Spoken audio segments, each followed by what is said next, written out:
The ocean draws people in. It is warm and bright at the surface, gentle against the skin, the kind of place where families gather on the sand, and swimmers push out past the breakers without a second thought. Most of the time, nothing happens. A fatal shark attack is one of the rarest ways a person can die, rarer than lightning, rarer than a fall in the home. But when it does happen, it happens with a violence that is almost impossible to absorb. A creature built over millions of years to kill efficiently meets a human body that was never meant to be in the water with it, and the result is over in seconds. There is no fight to win. There is only the surf, the blood, and the people on the shore who saw it and could do nothing. Here are 5 of the most brutal deaths ever caused by shark attacks. It was the 1st of July, 1916, along the New Jersey shore. The country was in the middle of a heat wave, and the beaches were crowded with city families escaping the cities for the cool of the Atlantic. Charles Van Sant was 23 years old, the son of a Philadelphia physician, and he had arrived that afternoon at the Ingleside Hotel in Beach Haven with his family. Before dinner, he went down to the water for a swim.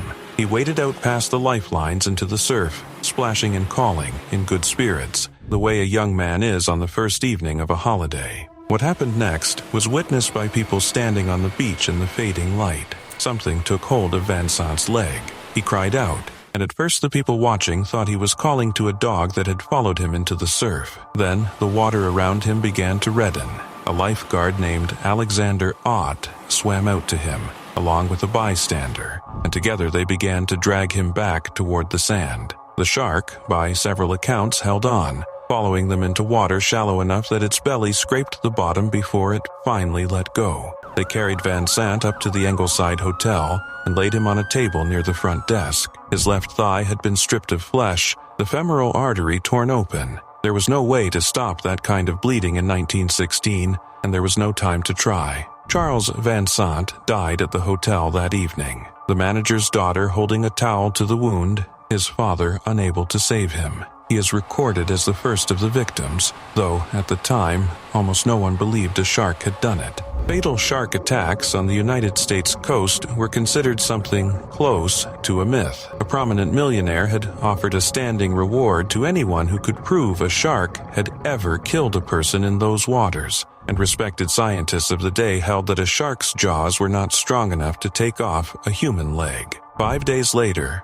on the 6th of July, that certainty came apart. 45 miles up the coast at Spring Lake, a 27-year-old Swiss bellhop named Charles Bruder swam out beyond the other bathers, well past the lifelines, perhaps 130 yards offshore. He was a strong swimmer and known for it. People on the beach saw him go under and come up, and a woman screamed that a man in a red canoe had capsized. The red they were seeing was the water around him. The shark had taken both of his legs. 2 lifeguards rowed out and pulled Bruder into their boat. He was conscious enough, in those first moments, to tell them what had happened, that a shark had bitten his legs off before he lost consciousness from the blood loss. He died in the boat before they reached the shore. The bell that summoned bathers from the water rang up and down the Jersey beaches that afternoon.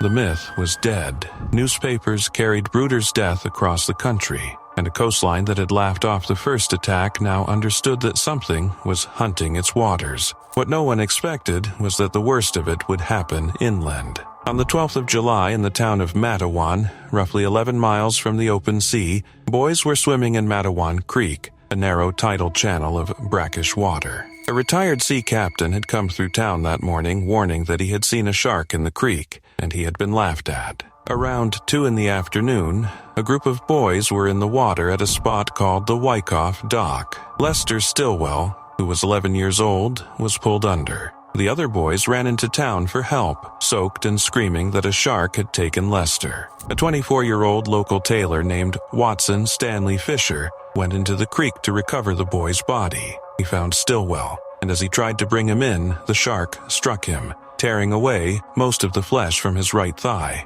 Men pulled Fisher from the water and rushed him toward the hospital, but he died that evening from the wound. Half a mile downstream, less than an hour after the attacks at the Wyckoff Dock, a 14-year-old named Joseph Dunn was bitten on the leg as he tried to climb out of the creek. Other boys hauled him out of the water in a tug-of-war with the shark. Dunn survived. Lester Stillwell's body was recovered 2 days later. In 12 days, 4 people were dead and a 5th badly injured. The panic that followed was national. Men lined the banks of Matawan Creek with rifles and shotguns. Motorboats patrolled the water. Dynamite was set off in the creek in an effort to flush out or kill whatever was in it. The matter reached the cabinet of President Woodrow Wilson, who discussed the federal response to the attacks. 2 days after the Matawan deaths, a young great white shark, around 7.5 feet long, was caught in Raritan Bay near the mouth of the creek, and human remains were reported found in its stomach. The killing along the creek stopped after that. The species responsible has been argued over for more than a century. A great white fits the open water attacks at Beach Haven and Spring Lake, but the killings in Matawan Creek, in brackish water 11 miles inland, point toward a bull shark, the one large species known to tolerate fresh water and to push far up rivers and tidal creeks. Whether one shark was responsible for all the attacks or 2 different sharks of 2 different species has never been settled. What is certain is the mark the summer left. The Jersey Shore attacks of 1916 burned the idea of the man-eating shark into the public imagination and would, decades later, become part of the inspiration for Peter Benchley's novel Jaws and the film that followed it. For generations afterward, the events of that July shaped how Americans thought about the water, turning a creature that had been dismissed as harmless into the most feared animal in the sea. The science has moved on a great deal since 1916. Researchers now understand that sharks do not hunt humans by preference, and that the great white in particular appears to mistake a swimmer or surfer at the surface for a seal. None of that was known on the Jersey beaches that summer. What people knew was that the ocean they had trusted had turned on them 4 times in 12 days, and that knowledge did not leave easily. It was the 3rd of March, 1985, at Wiseman's Beach in Peak Bay, near Port Lincoln on the Lower Eyre Peninsula of South Australia. Shirley Ann Durden was 33 years old, a mother of 4. That afternoon she had gone out with her husband, Barry, and another diver to snorkel for scallops in shallow water, only about 2 meters deep, close to the shore. It was an ordinary outing in a place where people had gathered shellfish for generations. They were heading back toward the beach when the shark came. It was a great white, and the witnesses who saw it put its length at around 6 meters, roughly 20 feet, an animal at the far upper end of the size the species reaches. There was no warning swirl, no fin circling first. The shark struck Durden in the open, and, in the words of those who watched from the shore, bit her in 2. Her husband was in the water nearby. Her 4 children were on the beach. They saw it happen. The water filled with blood, and a pelican was reported to have landed in the slick. Men launched a small boat and tried to reach what was left of her, but there was nothing they could do for her. As they approached, the shark came back and took her torso, the last of her, and disappeared. Her body was never recovered. There is a particular cruelty in an attack that takes place in shallow, sunlit water, close enough to shore that family members can see every part of it and far enough that they cannot stop it. Shirley Durden's death is remembered in Australia as one of the most violent witnessed great white attacks on record, not only for its speed, but for the fact that so many people who loved her watched it unfold and carried that image for the rest of their lives. South Australia's waters are among the most active great white habitats anywhere on Earth. The cold, nutrient-rich seas of the Eyre Peninsula draw large numbers of seals and sea lions,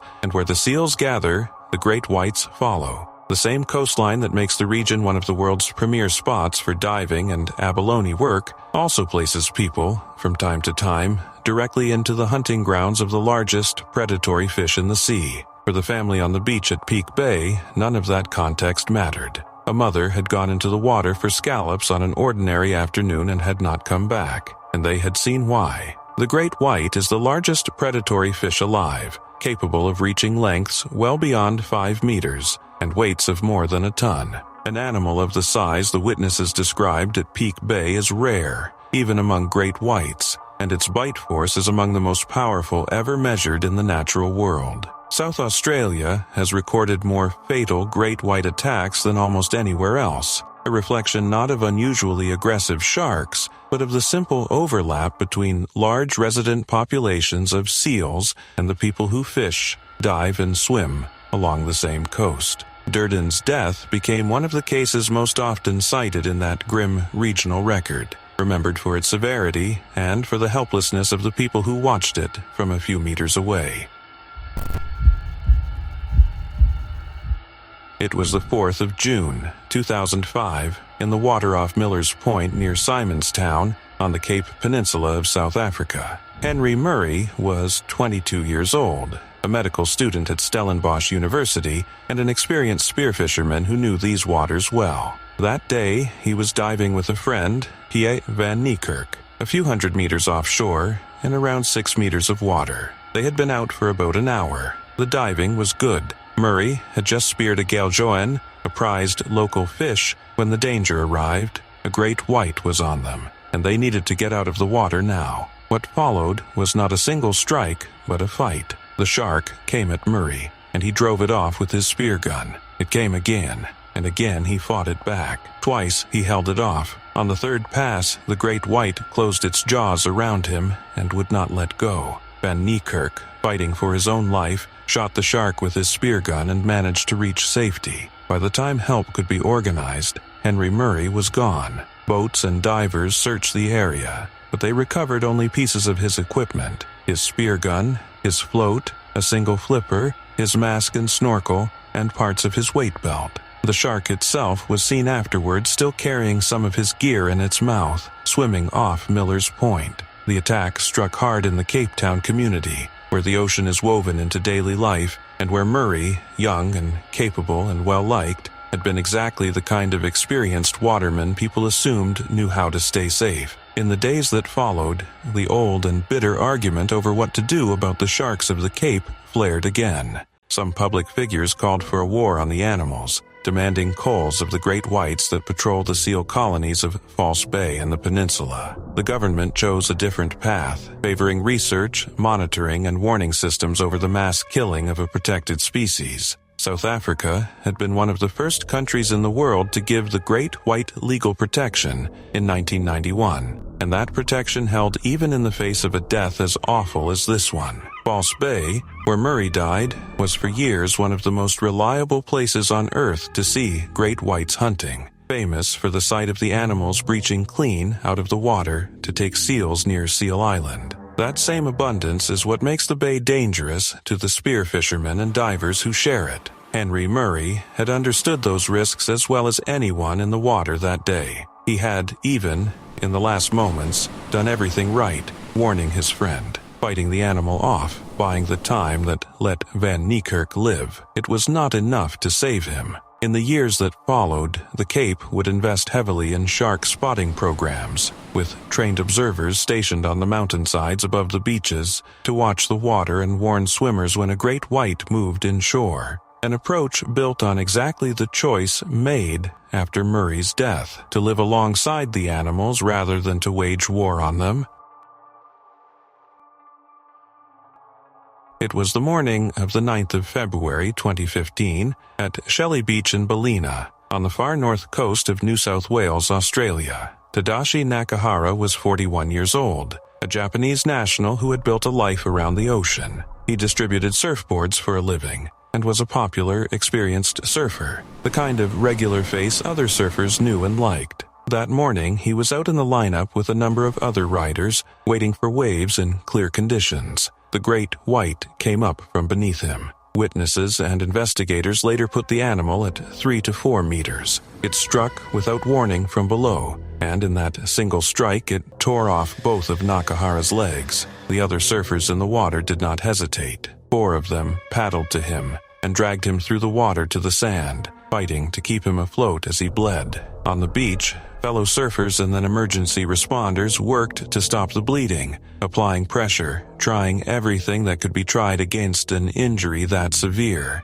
It was not survivable. Tadashi Nakahara died on the sand at Shelley Beach from catastrophic blood loss, surrounded by the people who had pulled him in. 2 days later, examination of the bite confirmed what most had assumed from the start. The shark had been a great white, His death did not happen in isolation. It came only a day after another shark encounter farther up the coast, roughly 12 to 15 kilometers north, and that closeness in time set the whole northern New South Wales coastline on edge. Ballina and the surrounding beaches had become, in those years, a focus of public alarm about sharks, with a run of incidents along that stretch of coast that locals and the press began to describe as unprecedented. Beaches were closed. The debate that always follows these deaths in Australia returned in force, whether to install nets, whether to deploy drum lines with baited hooks, whether such measures protected swimmers or simply killed marine life without making the water meaningfully safer. For the surfing community of Ballina, the loss was personal. Nakahara was not a tourist who had wandered into unfamiliar water.